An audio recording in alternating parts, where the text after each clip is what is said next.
Hello at Tangled Web, it's Charles in Texas coming to you from El Paso. I was out at the gun range today and it occurred to me that a discussion about Americans' right to keep and bear arms is pertinent at this time. So I have my copy of the Constitution from 1848 and let me read what it says. Article 2. A well-regulated militia, being necessary to the security of a free state, the right of the people to keep and bear arms shall not be infringed. Now, there's several things in there that need to be highlighted. Number one, it doesn't say that the government gives us this right. It's our right as Americans to keep and bear arms. It says that the government may not infringe upon this right.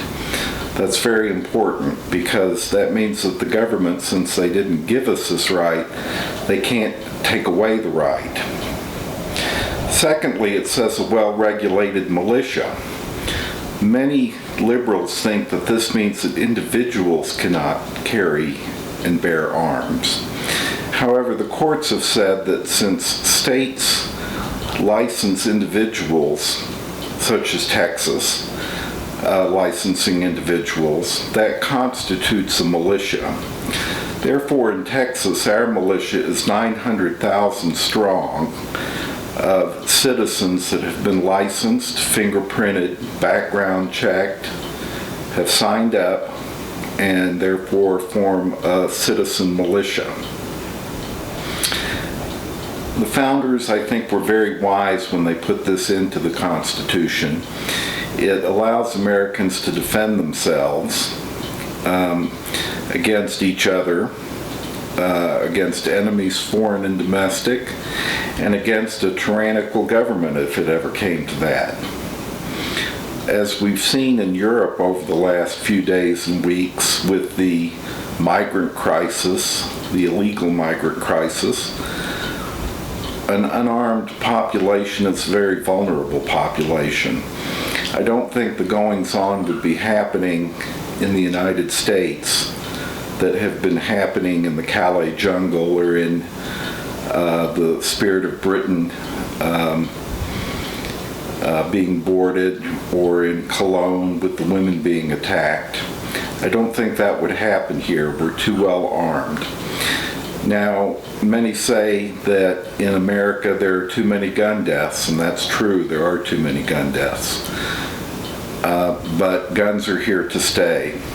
So the government, it's not their purview to disarm law-abiding citizens. They need to disarm criminals. We don't need gun control, we need criminal control. We don't need gun control, we need terrorist control. We need migrant control. We need border control.